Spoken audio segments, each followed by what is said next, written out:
ia ser babaca com o Marcos, que foi o cara que veio aqui e tal, é que ele me falou um bagulho que na hora eu falei pra ele assim, cara, isso parece história de gente que encontrou sereia, que de vez em quando aparece na internet aí, não sei o quê. Ele me falou um bagulho, cara, que foram encontrados... Aí sim, você vai perguntar pra pessoa certa. Foram encontrados tecidos moles em dinossauro, dentro do fêmur, não sei o que e tal. É possível? Ó, só uma coisa, tá? Vou falar assim, eu não sei se você está vendo, Mingau. Se você está vendo. Mas olha sua responsabilidade agora na sua mão. Você termine logo este vídeo, que é o meu editor. O vídeo já gravou, já cortou, ele tá terminando de editar o meu vídeo sobre isso. Deve sair essa semana. Sobre tecidos moles em fósseis, tá? Em coisa. Então, se você que está assistindo o Flow aqui essa semana... né, sai lá no teu canal. Você, tipo, sei lá, numa quinta-feira, talvez, ali, já deve ter alguma coisa lá no meu canal, já com uma explicação mais detalhada e tal, não sei o quê. Então, esse vídeo já tá programado. Mas o... Beijo, Mingau. Mas o que acontece... O grande problema, para responder de uma maneira rápida e rasteira aqui, o grande problema é que a forma como o Marcos falou, dá a entender que cortou o osso, sangrou. Dá a entender que, tipo, nossa senhora, abriu a coisa lá. Que a carne estava podre. Não tem carne nenhuma lá. Carne nenhuma lá. Tecido mole, a gente chama isso daí em paleontologia, dos tecidos que são pouco calcificados, né? Então, o tecido duro é osso, é concha, é exoesqueleto de artrópode, né? E o tecido mole é aquela coisa que tem muito líquido, pouco cálcio, pouco calcificação, é mole no toque, né? Então é músculo, pele, tecido conjuntivo, órgão, fígado, coração, essas coisas. Que geralmente, quando o bicho morre, é a primeira coisa que vai embora. Sim. Apodrece, o carniceiro vai lá e tira e tal, não sei o quê. Geralmente é aquilo que vai embora. Só que existem métodos que permitem a preservação do tecido mole.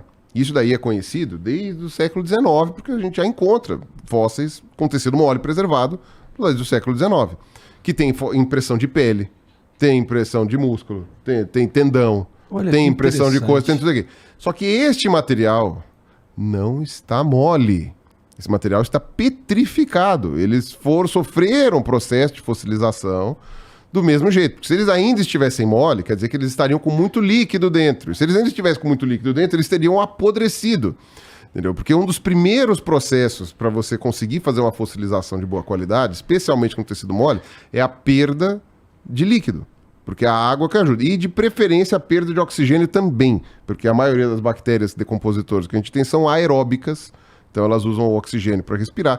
Então, se você tiver um ambiente anaeróbico, né, por isso que tem muito...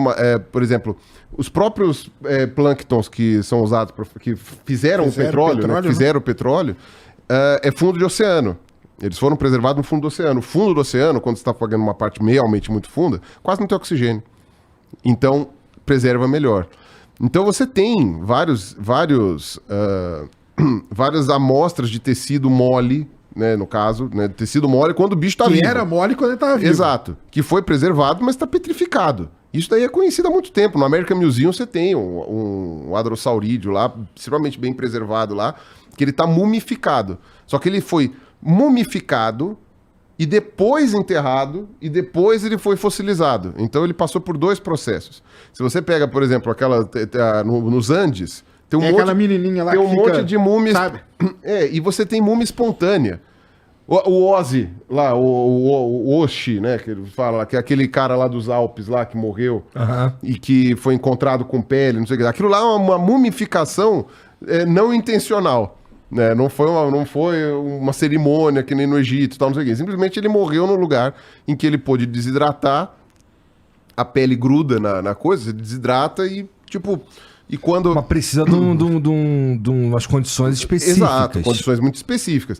Um exemplo que dá para fazer dessas condições muito específicas é o fato de que quando tem aquela... Vira e mexe, o pessoal vai abrir a cripta ou a tumba dos São Terezinho, sei lá, de onde, não sei o que tá na igreja do padre Anselmo, lá no meio da Itália.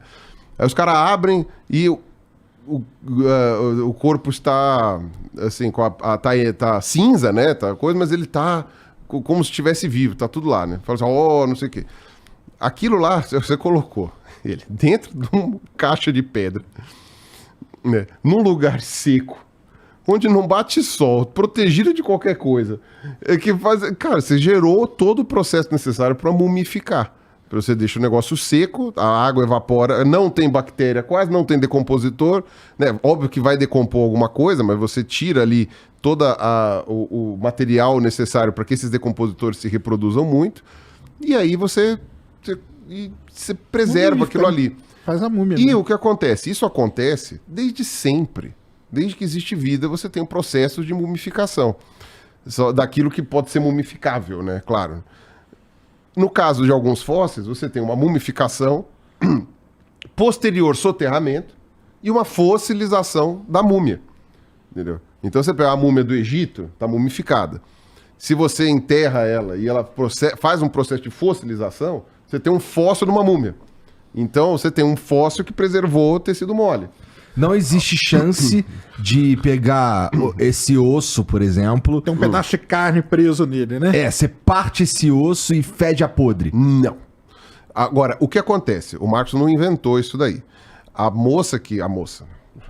pesquisadora que fez essa descoberta, né, desse material, o que ela descobriu? Ela descobriu que dentro do osso do T-Rex, especificamente, ele foi cortado, foi retirada uma amostra que estava em estado sólido e duro, né, petrificado, não era uma carninha lá dentro, tipo um mocotó. Não, você pega, ela tirou aquele pedaço de osso lá interno, passou por um processo de desmineralização, ou seja, passou por alguns procedimentos químicos. Foi preparar a amostra, cara. Isso que é muito importante. Lembra que eu falei pro Rodrigo aqui? A amostra, cara, ela tem que ser preparada. E nesse processo, continue. Não, eles fizeram de propósito. Eles removeram os minerais duros para ver se tinha alguma outra coisa lá, porque a preservação estava muito boa. Tá. E aí eles encontraram, tirando todo o processo mineralógico, eles perceberam que estavam ali, né, as paredes de alguns vasos sanguíneos.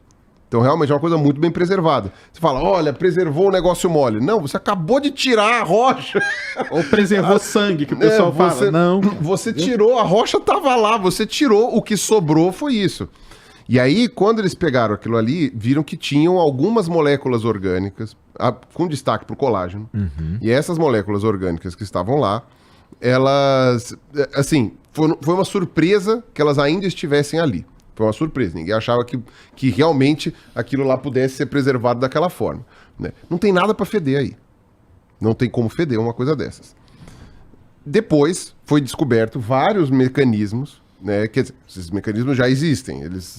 As pessoas só não tinham prestado atenção neles. Mecanismos que podem plenamente explicar a maneira como aquilo lá pode se preservar. Não tinha nada que dizia que aquilo lá não podia se preservar. A gente só não sabia, né? De novo, depois que aconteceu, a gente sabe, né? Agora vamos descobrir como que aconteceu. Chegou, né? Porque, afinal de contas, a gente está descrevendo o mundo. Agora, o que acontece? O lance do cheiro foi porque a pesquisadora falou que os fósseis tinham um cheiro peculiar, que parecia cheiro de bicho podre. Ela foi perguntar para o orientador dela na época, que era o Jack Horner, e falou, olha, eu tô sentindo um cheiro esquisito quando eu preparo esse material. Aí o Jack falou assim, normal, todos os fósseis de Hell Creek têm esse cheiro. Hell Creek é a formação lá em Montana onde acharam um fóssil, né? E tem, realmente, é uma formação gigantesca, com bicho pra cacete. Ele falou assim, todos eles têm aquele cheiro. Aí eu vou fazer uma pergunta para você. Vamos fazer o pensamento lógico. Todos os fósseis de Hell Creek têm um cheiro esquisito. Alguns fósseis de Hell Creek, particularmente, eles fizeram uma avaliação em vários, né? Mas acho que só 2 tinham alguma coisa lá. Um pouco mais, não lembro agora. Alguns fósseis de Hell Creek têm um material com moléculas orgânicas preservadas muito particulares. O que está gerando o fedor? É porque está muito bem preservado esse material? Sei lá, porra. Tu que é o paleontólogo. Não, eu tô falando assim... Não, mas é que... A parte da lógica é o seguinte. Se o material orgânico que tá lá, que são moléculas, não é um toicinho. Entendi. Né? São moléculas. Entendi. Se esse material orgânico dessas moléculas é o que tá fedendo, e só alguns fósseis da formação têm esse material preservado, Então, não como é é isso que que tá todos estão fedendo? cheirando? É. Todos. Aqueles que não tem nada preservado dentro também estão fedem. cheirando. Aham. Ou seja, eu nem preciso saber o motivo de estar cheirando. Eu já sei que não é porque é carne podre. Entendi, não é entendi. isso. O fóssil cheira esquisito. Isso nunca foi publicado oficialmente. Então a gente não tem um estudo. A mulher falou do fóssil, do cheiro, e comentou o lance do Jack Horner. O Jack Horner nunca confirmou e não foi uma coisa publicada. Mas eu vou confiar nela, porque é uma pesquisadora muito séria. Não deve ter inventado isso. Cara, pode ter sido qualquer coisa. Por exemplo, qualquer coisa que tem enxofre, fede. Tudo tem enxofre e fede. E tem um monte de formações que podem ter enxofre. Então, tipo, é aquela coisa. Aquela região ali, particularmente, se não me engano, tem uma concentração mínima de urânio. Naquela. É mínima, né? Não chega a ser radioativo no sentido de Fazer mal, né? Fazer mal, mas tem um mínimo de urânio ali. E o urânio, ele gera um monte de. A radiação dele, a radioatividade dele, gera um monte de outros compostos diferentes. Né? O enxofre, ele pode estar conectado com algumas moléculas e não gerar cheiro nenhum, e dependendo de como ele for conectado depois, ele gera um cheiro. Você pode ter uma composição, isso. Eu não sei, deve ter estudos, com certeza, tem estudos de cheiro de materiais. E como que isso impacta nas vias olfativas da gente pra saber o cheiro. Quando você tira o petróleo, tem um cheiro, cara. Dependendo do lugar. Quer dizer que tem um bicho morto ali? Não é, entendeu? Se você vai ver, você vai. É um hidrocarboneto, tem ali alguma coisa que vai cheirar. E isso não quer dizer que tem uma origem orgânica aquilo lá. E mesmo que tenha, não quer dizer que é porque morreu ontem. Entende? Agora, teve gente que veio me mandar mensagem falando, acharam cadaverina no negócio, que é o composto que sai em cadáveres, né? Que é o que dá o cheiro de podre, de bicho morto. Aí eu cheguei e falei assim, onde você achou essa informação? Eu procurei em português, em espanhol, em inglês, procurei no Google Scholar, procurei no PubMed, procurei tudo, eu não achei... Procurei as entrevistas da Mary Schweitzer lá, que é essa pesquisadora, procurei tudo. Eu não achei em nenhum lugar a palavra cadaverina. A pessoa inventou. E me mandou um comentário puto, falando, porque descobriram cadaverina. Eu falei, você tirou da bunda isso. A palavra cadaverina saiu da tua cabeça. Não tem nada dizendo isso. O que você tem é fósseis que tem um cheiro peculiar. Possivelmente naquela tem. Região, né? Possivelmente tem. Que está naquela formação. Que não tem a ver com o que está dentro do fóssil, ter matéria orgânica ou não. E aquela matéria orgânica, como eu falei, são moléculas de matéria orgânica. E que você só consegue ver que são moléculas depois que você faz o processo de desmineralização. Você tira a parte de rocha e fica com aquilo que sobrou e você fala, olha, até que sobrou bastante coisa. Basicamente foi ver se tinha e acabou achando essas moléculas. Alguma coisa, exatamente. Eles viram que estava muito bem preservado, né? Eles falaram, vamos ver até onde que vai, né? Exato, e não é qualquer molécula.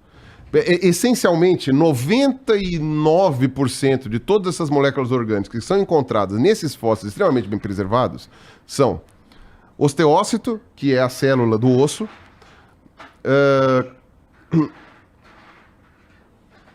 colágeno tipo 1 e parede de vaso sanguíneo. São 3 estruturas muito específicas. Muito específicas. E aí o que o pessoal fez? Ele falou, por que não preserva, sei lá, glóbulo branco? Por que não preserva, sei lá, miofibrila?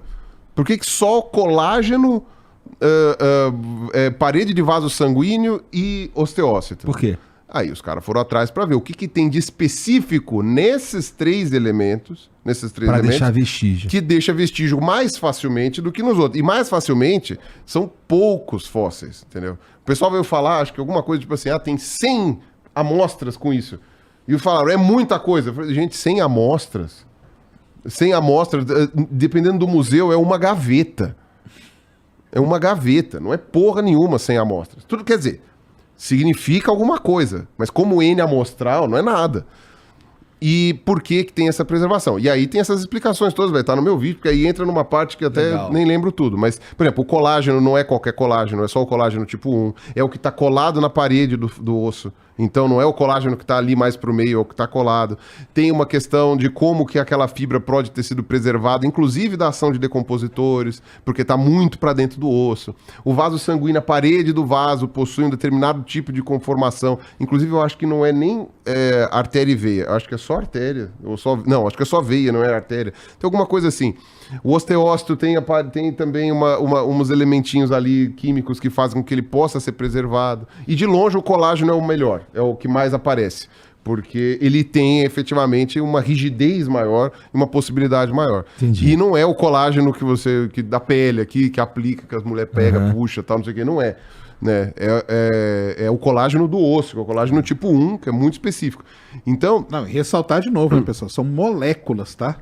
Moléculas. Não é pra cortar e fazer um churrasco. Não é que nem os caras fizeram com o mamute lá na Sibéria, lá, que tipo acha o bicho com carne, corta e come. Aí é diferente. Né? Aí é diferente.